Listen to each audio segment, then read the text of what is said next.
예, 오늘 우리에게 주시는 하나님의 말씀은 빌립보서 6장 1절에서 3절 말씀입니다.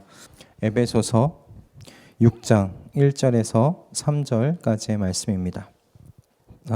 찾으셨으면 우리 함께 합독하겠습니다. 에베소서 6장 1절에서 3절의 말씀입니다. 자녀되니 여러분, 주 안에서 여러분의 부모에게 순종하십시오. 이것이 옳은 일입니다.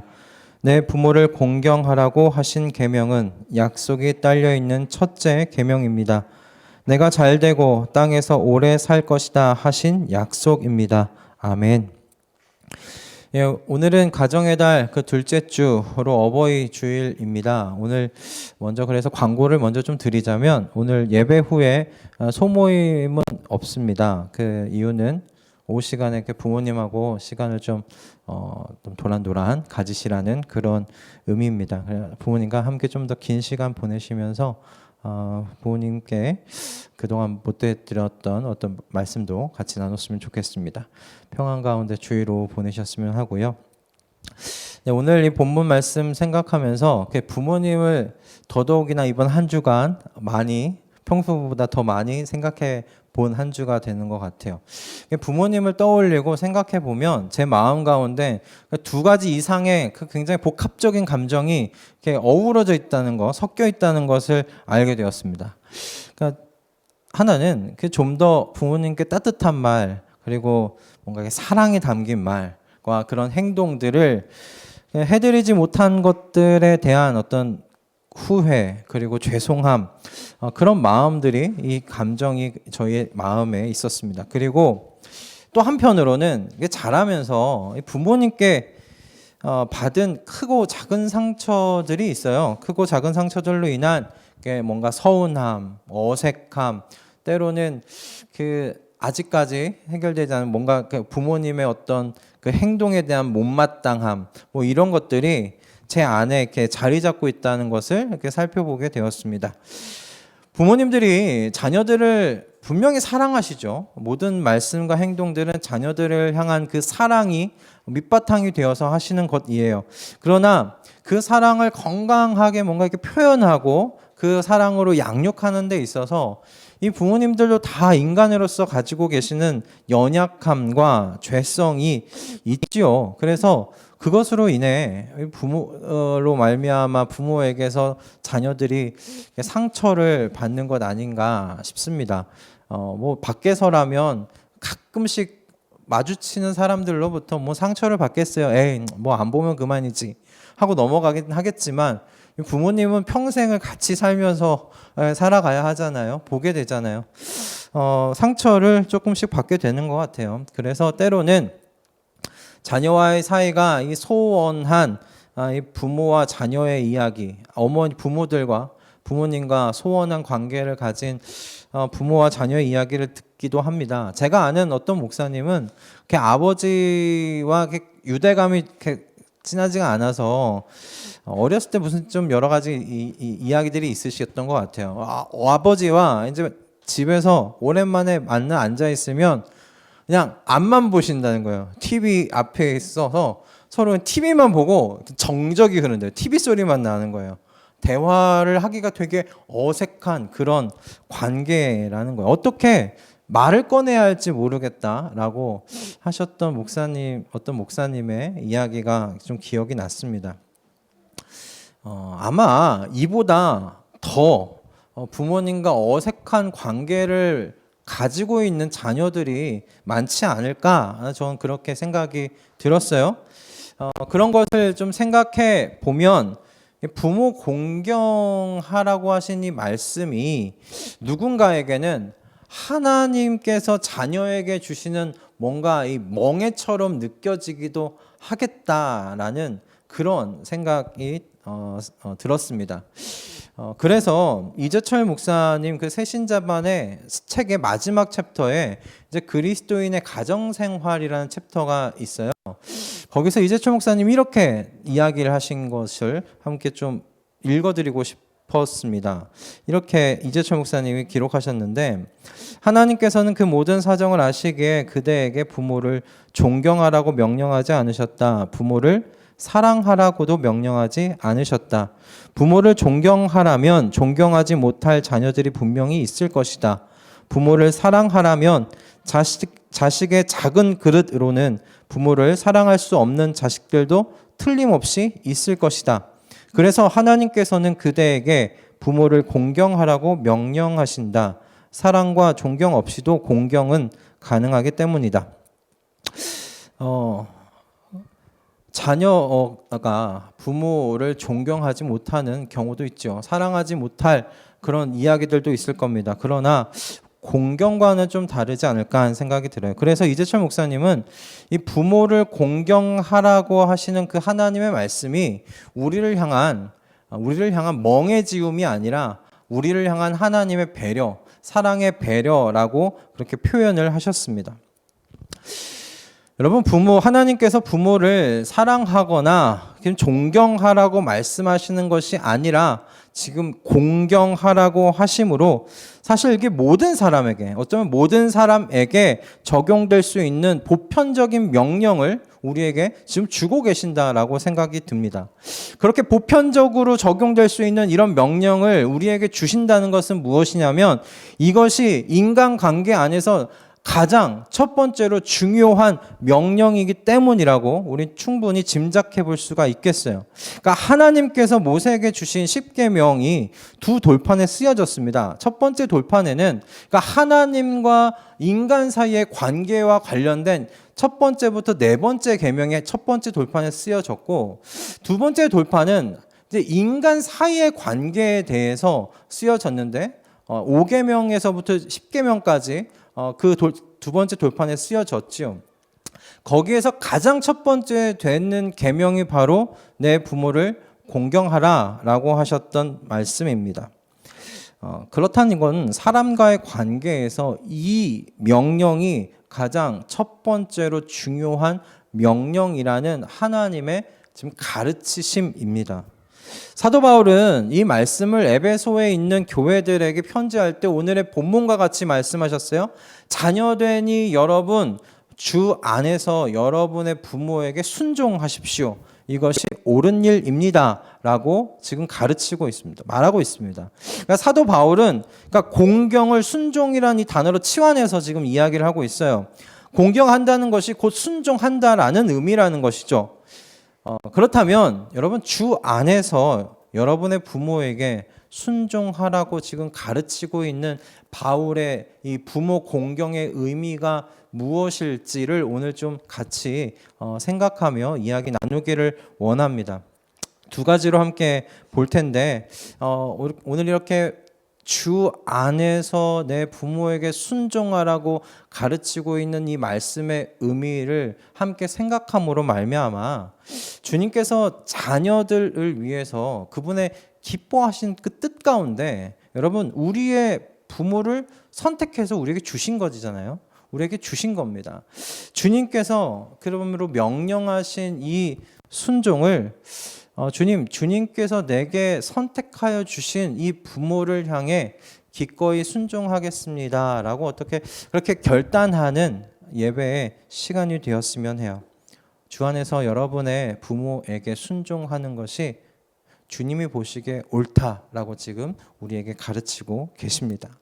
첫 번째 우리가 함께 생각할 건 이것입니다. 주 안에서 부모에게 순종하라고 하신 이 명령, 이 말씀은 여러분 부모가 어떤 부모인가와 상관없이 순종하는 것이 주님의 명령이라는 가르침입니다.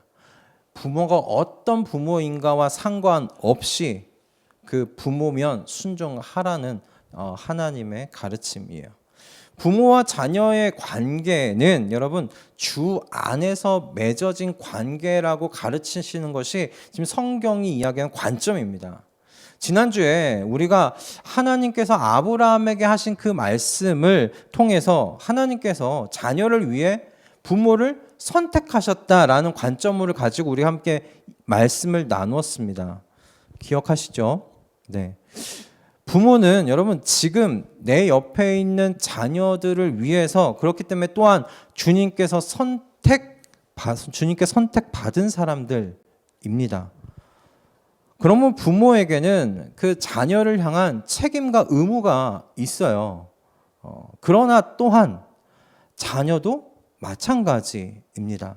내 앞에 있는 부모, 내 눈 앞에 있는 이 부모는 우연하게 내 부모가 된 사람들이 아니에요. 우연히 나의 부모가 된 분들이 아니에요. 하나님께서 나의 부모됨을 인정하신 거예요. 내게 부모로서 선택하여 주신 분들이에요.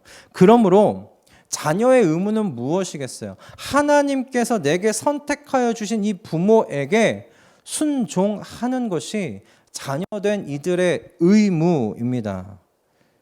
여러분, 이것이 주 안에서 맺어진 부모와 자녀의 관계라는 거예요.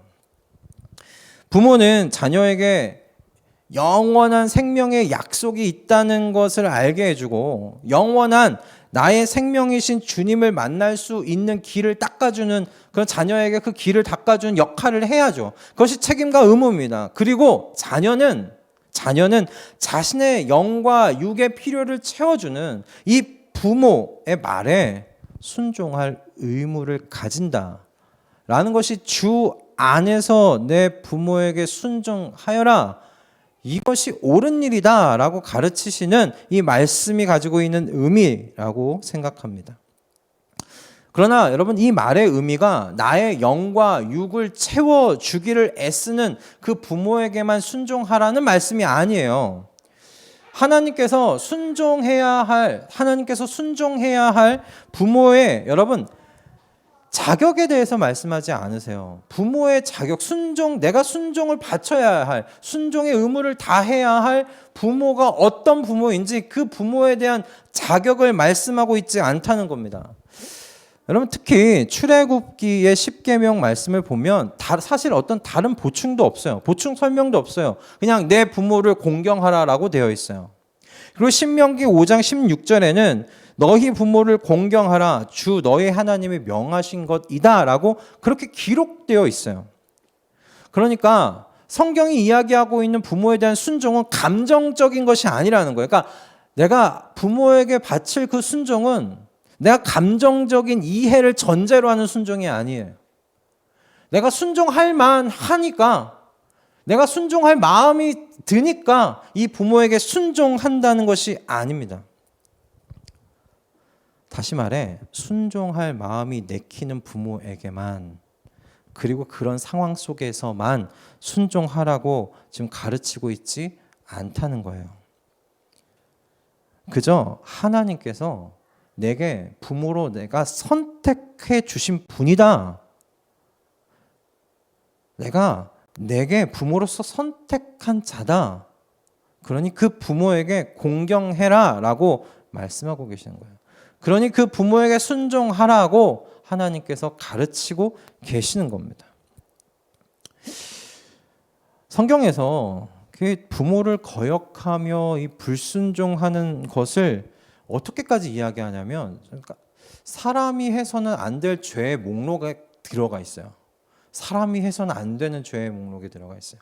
로마서 1장 28절부터 32절은 하나님을 인정하기를 싫어하고 하나님께서 그래서 사람들을 타락한 마음 가운데 자리를 두게 하신, 그래서 그들이 해서는 안 될 일들을 했다는 것에 대한 목록이 기록되어 있는데, 그 죄의 목록 가운데 있는 것이 무엇이냐면 부모를 거역하는 자요라고 기록되어 있어요.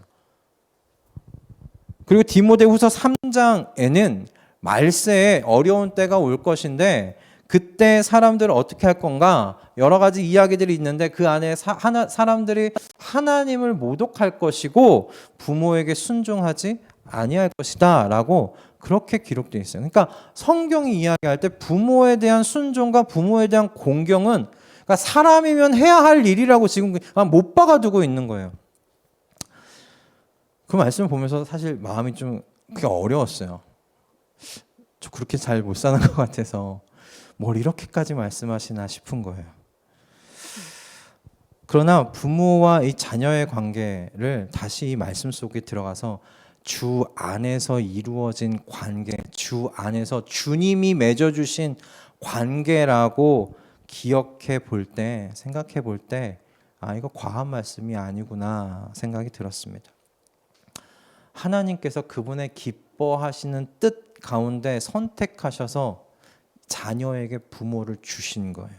부모 되게 하신 거예요. 그러므로 이 부모가 가지는 권위는 어디서 흘러나오는 것이냐면 하나님으로부터 흘러나오는 거예요. 그게 성경이 이야기하는 거예요. 주 안에서예요. 주 안에서 내 부모에게 공경하라고 하니까. 부모가 갖고 있는 권위는 더 오래 살았기 때문에 갖고 있는 권위가 아니에요. 부모가 갖고 있는 그 권위는 더 많은 지식을 갖고 있기 때문에 갖는 권위가 아니에요. 부모가 갖는 그 권위는 하나님으로부터 오는 권위예요. 그러므로 마땅히 부모는 그 권위를 자신의 감정과 자기 욕심을 위해서 사용하면 안 돼요. 안 돼요. 여러분, 그러나 또한 자녀 또한 부모의 그 권위에 도전하면서 불순종하는 건 하나님이 지금 어떻게 여기겠다고 하시는 거냐면 나에 대한 도전이고 나에 대한 불순종으로 여기겠다라고 지금 말씀하고 계시는 거예요.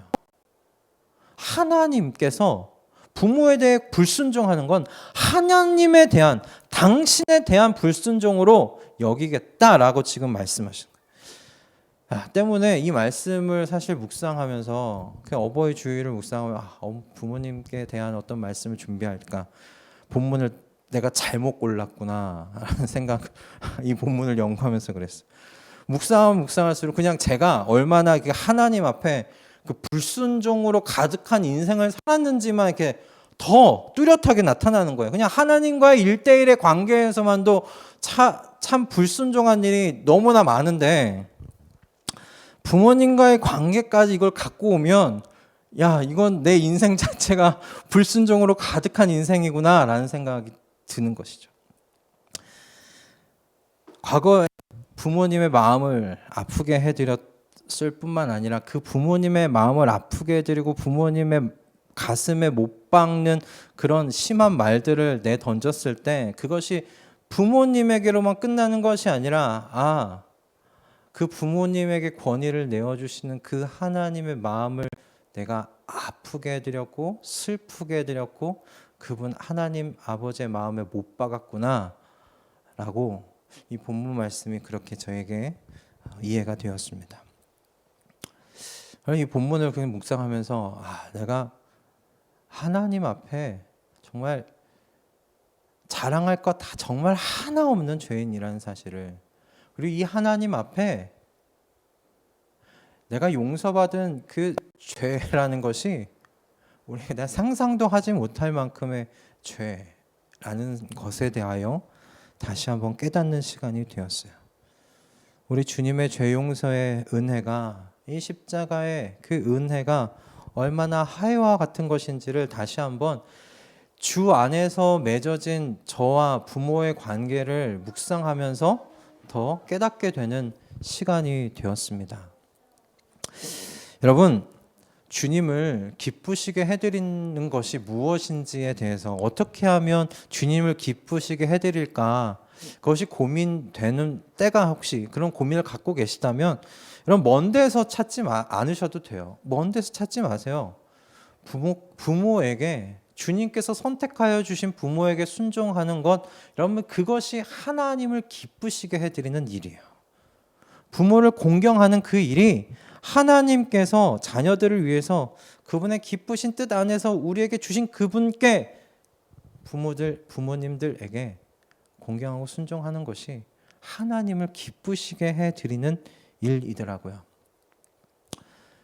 여러분, 우리에게 큰 은혜를 베풀어 주신 그 하나님을 기쁘시게 해드리는 일이 여러분 결코 멀리 있지 않더라고요.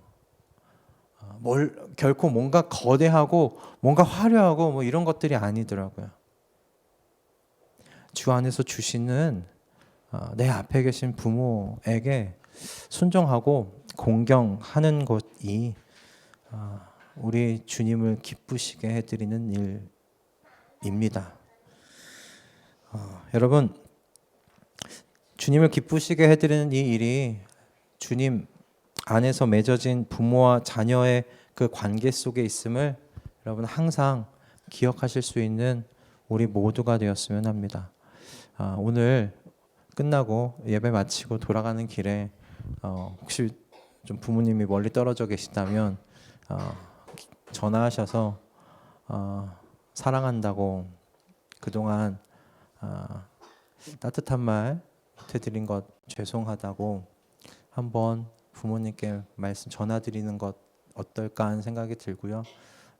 그것이 또한 우리 주님 기쁘시게 해드리는 그 한마디가 되지 않을까 그런 생각해 보았습니다. 여러분 그렇게 작은 것으로 우리 주님 기쁘시게 해드려 나아가는 우리 모든 수서동행교회 성도님들 다 되었으면 좋겠습니다. 할렐루야 아멘. 여러분 주님을 기쁘시게 해드리는 일이 결코 어렵지 않더라고요. 네, 그렇게 주님 기쁘시게 된 우리가 되기를 원합니다. 두 번째, 여러분 주 안에서 부모에게 순종하라는 말씀, 여러분 이것이 어떻게 또 우리 이 말씀을 이해할 수 있냐면, 여러분 부모의 명령이 하나님의 명령보다 앞서지 않는다라는 것을 이 말씀이 우리에게 가르치고 있어요. 결코 부모의 명령이 사실 하나님의 명령보다 앞서지 않는다. 여러분 하나님께서 세우신 그 말씀은 부모에게 분명히 순종하라는 말씀이에요. 그러나 부모에 대한 순종에 있어서 여러분 테두리가 없는 게 아니에요. 제한이 없는 것이 아니에요. 부모님이 하시는 모든 명령에 하나님께서는 분명히 순종하라고 말씀하고 계시지만 어디 안에서 순종하라고 말씀하시냐면 주 안에서 순종하라고 지금 가르치고 계세요. 그러니까 이 말씀은 테두리를 지금 채우고 계시는 거예요. 부모에게 순종해. 그런데 어느까지 테두리냐? 주 안에서 주님이 가르치시는 율례와 법도 안에서 너희의 부모에게 순종하라고 지금 가르치고 계십니다. 그러니까 주님의 성품과 반대되는 어떤 주님께서 주신 말씀의 테두리를 벗어나는 것까지 부모의 명령에 순종할 필요 없다라고 지금 가르치고 있는 거예요. 예를 들어 보자면 이겁니다. 제가 청년 때 그리고 제가 이제 고등부나 청년부를 담당할 때 보게 된 것들이 무엇이냐면 이제 믿지 않는 부모님을 가진 이게 자녀들 중에 부모님을 이렇게 구원하고 싶은 거죠. 부모님을 어떻게든 예배 자리에 이끌고 오고 싶은 거예요. 그러다 보니까 주님께 예배를 드리는 일과 예수 그리스도를 따르는 일을 이 부모님들이 금할 때 이분들의 영혼을 위해서 예배를 타협하는 것들을 가끔 보게 되더라는 거예요. 예배를 타협하더라고요. 이분들을 어떻게든 예배 자리에 모시고 오고 이 부모님들의 권면과 부모님들의 이야기를 한번 순종해 가는 거죠. 때로 이제 주말에 많이들 여행 가지 않습니까? 주말에 많이들 여행을 가는데 주말에 이제 여행을 갈 때 부모님들 믿는 자녀들 이게 있는 부모님들은 주말에 믿는 자녀들은 어딜 가요? 교회 가잖아요. 근데 다른 믿지 않는 부모들 보니까 자녀들하고 같이 막 여행도 다니고 이러더라. 야, 나도 너랑 한번 여행 좀 가자. 이런 경우들이 있어요. 여행 갈 수 있어요. 저는 여행 가는 건 문제가 아니라고 생각해요. 근데 여행지에서 예배를 드릴 수 있다면 저는 가는 건 괜찮아요. 근데 예배를 타협하면서까지 가는 것이 옳은가? 저는 좀 부정적이라고 생각이 듭니다. 여러분, 여러분의 영혼과 관련되어 있는 이 일에 대해서는 그 자녀들이 부모의 명령에 따르지 않아도 된다라고 사실 하나님께서는 우리에게 가르치고 계세요. 주님께서 마태복음 10장에서 다음과 같은 말씀으로 우리에게 이렇게 말씀하셨어요. 여러분들이 잘 아시는 말씀일 것 같은데요. 제가 읽어드리도록 하겠습니다. 너희 세상에 평화를 주려고 온 줄로 생각하지 말아라. 평화가 아니라 칼을 주려고 왔다. 나는 사람이 자기 아버지와 맞서게 하고 딸이 자기 어머니와 맞서게 하고 며느리가 자기 시어머니와 맞서게 하려고 왔다. 사람의 원수가 자기 집안 식구일 것이다. 나보다 아버지나 어머니를 더 사랑하는 사람은 내게 적합하지 않고 나보다 아들이나 딸을 더 사랑하는 사람도 내게 적합하지 않다. 그러니까 예수님께서 지금 가르치시고 말씀하시는 의미가 뭐예요? 그러니까 예수님을 따르는 길이 가족의 화목을 깨트리는 결과를 가져올 수 지금 있다라는 하고 있는 거잖아요. 그러니까 예수님의 제자들은 하나님의 뜻에 복종하는 자여야 한다는 거예요. 가족보다 하나님의 말씀에 복종하는 자가 예수님의 제자라고 가르치고 계시는 겁니다. 하나님의 나라와 하나님의 의에 대한 충성이 부모를 향한 충성과 순종보다 앞서야 한다라고 지금 이 말씀이 가르치고 있는 거예요. 그러니 여러분의 영혼의 유익과 관련된 부분에 대하여 부모로부터 이제 명령이 떨어졌을 때 그것을 순종하지 않는 부분 여러분이 고민해 볼 필요 있다 생각합니다. 친구들을 보면 주변 친구들 보면 이제 부모님들이 믿지 않는 부모님들이 대부분 교회 공동체에서 시간을 오래 이렇게 또 쓰는 것에 대하여 굉장히 예민하고 민감하게 반응하는 것들을 좀 보게 돼요. 그러니까 예배만 드리고 오지 뭐 거기 가서 교제하고 그 안에서 시간 이렇게 보내다가 오느냐라는 그런 이야기이죠. 여러분 그러나 예배의 자리에서 선포되는 말씀만 듣는 것 여러분 그것이 교회를 다닌다고 말할 수는 없죠. 교회는 우리 사람들의 모임입니다. 세상 속에서 부름받은 사람들의 모임이에요. 그러니까 교회를 다닌다는 건 그 공동체 안에서 엮여서 같이 살아간다는 것을 의미하는 것이지 교회를 다닌다는 것이 그냥 예배 자리에 와서 설교 듣고 가는 걸 교회 다닌다라고 우리는 이야기할 수는 없어요. 그러므로 신앙을 여러분이 타협하지는 않았으면 합니다. 신앙을 타협하지는 않았으면 좋겠어요. 사실 뭔가 이렇게 제가 예로 든 것들은 별로 안 돼요. 그러니까 더 다양한 요구들이 있어요. 그러나 주 안에서 부모님들의 여러분 다양한 그런 요구들을 판단하실 수 있기를 바랍니다. 하나님의 어떤 그 나라와 하나님의 의에 대한 충성이 부모를 향한 충성과 순종보다 여러분 앞선다는 사실을 기억하였으면 합니다. 주 안에서 부모에게 순종하는 것이지 주 밖에까지 나아가 부모에게 순종하라고 지금 가르치고 있지는 않습니다. 그러나 비유는 예는 이렇게 많이 들었지만 이런 경우는 제가 보기엔 극히 좀 일부인 것 같아요. 대부분의 부모님들은 자녀들의 선택과 의사를 존중해 주시잖아요.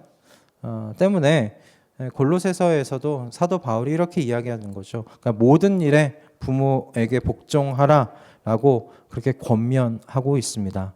여러분의 영혼의 구원과 관련된 일이 아니라면 여러분 모든 일에 부모에게 순종하시는 우리 수서 동행교회 성도님들 다 되셨으면 좋겠어요.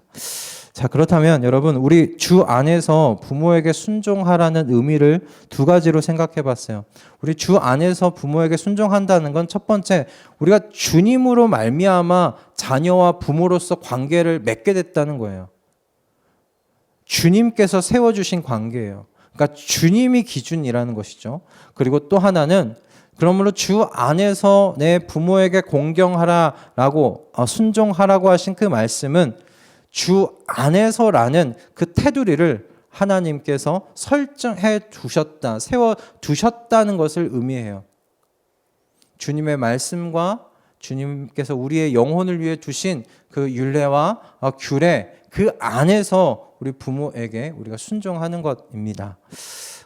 그렇게 볼 때 우리가 주 안에서 내 부모에게 순종하라는 말씀의 의미를 두 가지로 생각을 해봤는데 그렇다면 우리가 왜 그 부모에게 순종해야 되는지에 대해서도 두 가지로만 잠시 우리 생각해 보았으면 좋겠습니다. 왜 우리가 부모에게 순종해야 되는가? 가장 먼저 생각할 수 있는 이유는 주님께서 우리의 생명을 부모를 통해서 주셨다라는 것입니다. 부모를 통해서 주셨기 때문이에요. 부모님께 순종하고 공경해야 할 이유, 저와 여러분의 생명이 부모를 통해서 우리가 받았기 때문이라는 겁니다. 예수님께서도 이 땅 가운데 생명을 가지고 오셨을 때 사실 마리아를 통해서 오지 않으셨어요? 마찬가지로 우리가 생명을 갖고 있는 것 그 자체가 부모가 있기 때문이라는 것이죠. 우리가 꿈을 꾸고 세상을 즐기고 사랑하며 행복을 뭔가 이렇게 추구하고 결혼하며 가정을 이룰 수 있는 이 모든 것도 우리가 생명을 가지고 있기 때문이에요. 그것을 준 분이 우리 부모님들입니다. 그런 의미에서 부모는 사실 우리의 생명의 통로의 역할을 하셨어요. 그러므로 이 우리의 생명의 통로로서 우리 부모에게 순종하고 이렇게 그리고 공경하는 것, 그것을 주님께서 기뻐하신다는 것입니다. 그리고 주님께서 그렇게 할 때 복을 약속하셨어요. 복을 약속하셨어요. 이것이 우리가 두 번째 생각해야 될 이유인데요. 오늘 말씀을 보면 내 부모를 공경하라고 하신 그 계명이 약속이 딸린 첫 번째 계명이라고 지금 그렇게 이야기를 하고 있는 것을 보게 됩니다. 구약의 말씀을 보면 부모 공경과 관련하여 약속된 복이 땅과 그 장수에 대한 복을 주고 계신 것을 보게 돼요. 땅과 장수에 대한 복을 우리에게 약속하고 있어요. 구약은 그렇게 약속하고 있어요. 근데 하지만 오늘날 이렇게 보면 그 부모 공경과 상관없이 그 재산과 많은 동산을 이렇게 소유한 자녀들을 심심치 않게 볼 수 있어요. 그리고 부모 공경과 상관없이 이게 또 의학 기술의 어떤 발달로 부모를 불순종하고 부모께 불순종하고 공경하지 않은 자녀들도 오래 살아요. 장수하면서 오래 살아요. 그렇다면 뭔가 이 약속은 그럼 어떻게 우리가 바뀌는 건가? 예수님께서 오시고 나서 그럼 이 약속 사라진 건가? 그렇지 않아요. 시대가 바뀌었기 때문에 하나님께서 그분의 백성들을 대하는 방식도 바뀌었을 뿐이에요. 땅과 장수에 대한 약속을 하나님께서는 다른 방식으로 분명히 이행하세요. 전 그 복이, 장수에 대한 이 복이 자녀가 아닐까 이렇게 생각해 보았어요. 자녀가 아닐까. 여러분, 부모를 공경하고요, 부모에게 순종하는 모습을 자녀가 봐요, 안 봐요? 자녀가 봐요. 안 보는 것 같은데 다 봐요. 저는 그냥 스치면서 이야기하고 스치면서 저는 기억이 안 나는 행동인데 제 아들은 그걸 다 기억을 하더라고요. 깜짝 놀랐어요. 이 아들 앞에서, 자녀 앞에서 말 한마디 하는 것도 조심해야 되겠구나. 그때 생각하게 됐는데, 우리가 부모를 공경하고 순종하는 모습을 보면서 자란 자녀는 여러분, 우리가 늙었을 때 본대로 합니다. 본대로 합니다. 보고 자란 대로 그렇게 행할 것입니다. 저는 이것이 하나님이 부모를 공경하면서 부모에게 순종할 때 받게 되는 훗날의 복이라고 그렇게 생각이 들었어요. 여러분, 장수한다는 게 복일까요? 장수가 복이 되려면 뭐가 좀 더 필요할까요? 건강도 들어가야 되겠죠? 근데 장수하는데 자녀에게 버림받아요. 그게 복일까요? 그럼 복 아니죠. 여러분, 장수할 때 필요로 하는 게 뭐냐면 보살핌이에요. 자녀들이 보살피지 않는데 그냥 나 혼자 떨어져서 사는데 장수한다? 여러분, 이건 복이 아니에요. 그건 외롭고 그건 저주예요. 장수가 복이 되려면 그 자녀들이, 내가 장수하면서 힘이 팔팔합니까? 힘이 점점 나약해져요. 점점 쇠약해져요.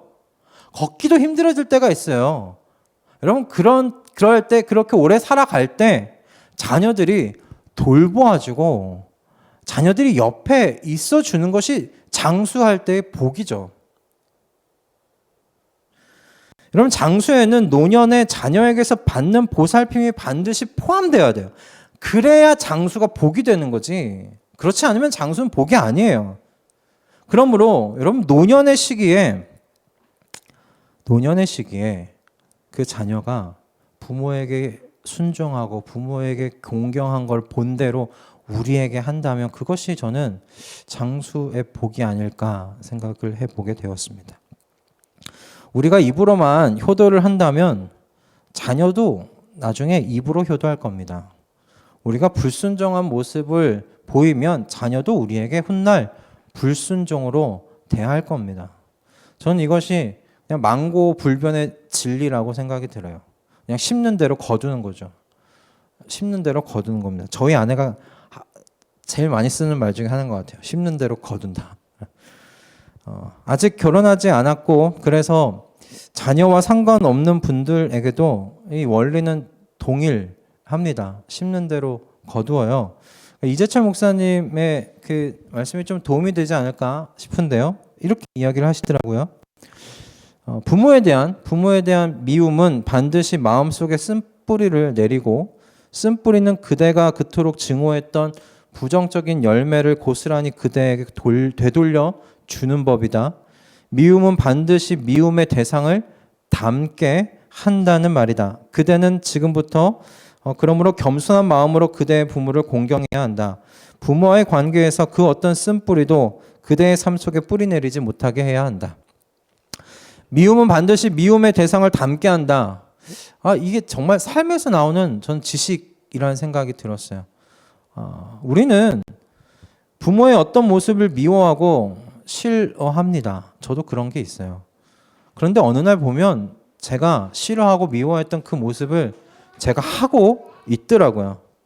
닮아 있는 나를 보게 되더라는 거예요. 부모의 어떤 그 모습을 보면 부모에 대한 미움의 어떤 이 감정이 주체할 수 없이 올라올 때가 분명히 있어요. 여러분 그때 기도하실 수 있기를 바랍니다. 늘 기도로 무장되어야 있어야 해요.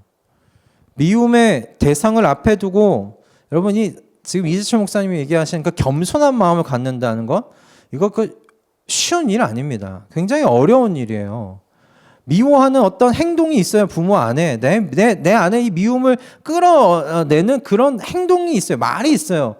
근데 그것을 대할 때 마음이 겸손하게 그 부모 앞에 있는다는 거 쉬운 일이 아니에요. 이건 영적인 전투예요, 사실. 기도하지 않고 우리 안에 있는 그 미움의 감정을 제어할 수가 사실 없어요.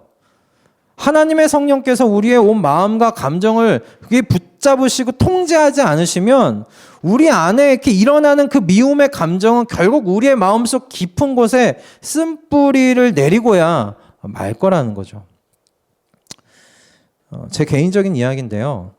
제게도 그 어머니의 어떤 이 부분들이 못마땅한 부분이 있어요. 볼 때. 그리고 뭔가 이렇게 이야기할 때 못마땅해 보이는 부분들이 있어요. 잘하면서 그런 것들이 더더욱 이렇게 분명해지더라고요. 그런 걸 볼 때면 어머니를 향해서 이게 짜증 섞인 그리고 퉁명스러운 말과 행동을 하게 돼요. 그래서 어머니를 대할 때 이 무방비 상태로 이렇게 대하다 보면 그냥 저도 모르게 그렇게 짜증과 퉁명한 행동을 하고 그래놓고 또 뒤돌아서면 바로 이 어머니에게 너무 죄송한 거예요. 너무 미안한 거예요. 내가 왜 그랬을까 후회하고 그래요. 그래서 때로 그 죄송스러운 마음에 그 주는 그냥 한 번이라도 더 전화하게 되고 어떻게든 시간 내서 좀 하남까지 찾아가 보려고 식사라도 같이 해보려고 그렇게 하는데 그러나 사실 그런 후속 조치보다는 아예 그런 것을 하지 않는 편이 낫잖아요. 저의 경우에는 그런 대처가 기도더라고요. 기도였어요. 어머니를 위해서 이렇게 그 아침에 기도하면 그리고 저녁에 자기 전에 기도하면 기도할 땐 왜 이렇게 눈물이 나는지 모르겠어요. 어머니를 놓고 기도하면 눈물이 나요. 그냥 그동안 저희 어머니가 살아온 세월이 어떤 세월인지를 아니까 그게 그냥 필름처럼 이렇게 지나가요. 그러다 보면 저희 어머니가 그냥 노년에 편안하게 사셨으면 좋겠다. 그냥 아프지 않고 평안히 사셨으면 좋겠다. 그런 마음이 더 들어요. 그래서 더 사랑해 드리고 싶은 마음이 들더라고요. 그런 마음으로 이 마음이 준비되어 가득할 때 사실 나가면 평소에 못마땅해 보였던 그 어머니의 행동들이 그리 거슬리지 않는 것 종종 경험했었습니다. 여러분, 마음에 미움이 든다는 건 한편으로는 우리의 마음이 하나님의 은혜로, 하나님의 그 은혜의 담비로 적셔져 있지 않다는 걸 의미해요. 부드러운 마음이 되어 있지 않다는 것을 의미합니다. 상대방의 그 영혼을 사랑할 수 없는 딱딱한 마음이 되어 있다는 것을 의미하는 거예요. 그냥 황폐해졌다는 거죠. 품을 수 없는 거예요, 그거를. 여러분, 이 해결을 해결하는 방법은 딱 하나입니다. 기도하는 겁니다. 부모님을 위해 기도하는 겁니다. 하나님의 말씀 속에서 그 은혜를 또한 누리는 겁니다. 여러분, 여러분 기도하셨으면 좋겠습니다. 부모님을 위해서 더더욱 기도하셨으면 해요. 그것이 부모님을 대하는 또 우리의 마음, 우리 영혼을 위한 그 일이라는 생각이 듭니다. 여러분, 홀로 기도하기 힘드시다면 이렇게 광고를 또 예배 말씀 시간에 하는데 22일 토요일 저녁 8시부터 이곳에서 기도 모임이 진행이 될 겁니다. 마스크 쓰고 방역 철저히 하면서 함께 기도할 거예요.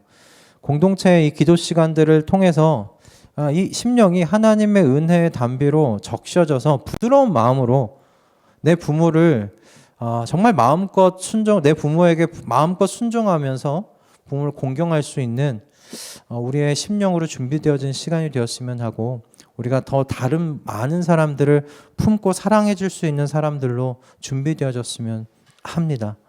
말씀을 정리하겠습니다. 하나님께서는 주 안에서 부모에게 순종하라라고 지금 말씀하고 계세요. 부모와 자녀의 관계는 여러분 주님 안에서 묶인 관계라는 것을 기억하십시오. 주님께서 기준이 되십니다. 자녀를 위해서 부모를 선택하신 분도 주님이시오. 부모를 자녀에게 주신 분도 주님이십니다.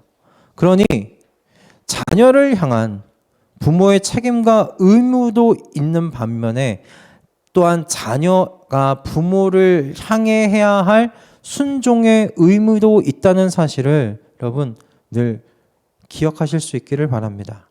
하나님께서 부모를 향한 순종을 하나님에 대한 순종으로 받으신다는 것 기억하세요. 부모가 갖고 있는 그 권위는 하나님으로부터 온 권위라는 사실을 여러분 기억하시기 바랍니다. 그러니 눈에 보이는 부모에게 순종하십시오. 그것이 눈에 보이지 아니하시는 하나님께 드리는 순종입니다. 그러므로 이 모든 순종이 이 주님의 테두리 안에서 주님 안에서 이루어져야 하는 순종이라는 사실도 여러분 기억하셔서 여러분의 영혼을 위하여 부모의 말씀에 순종하며 나아가는 우리 지혜로운 우리 수서동행교회 모든 성도님들 다 되실 수 있기를 주님의 이름으로 축복드립니다. 아멘.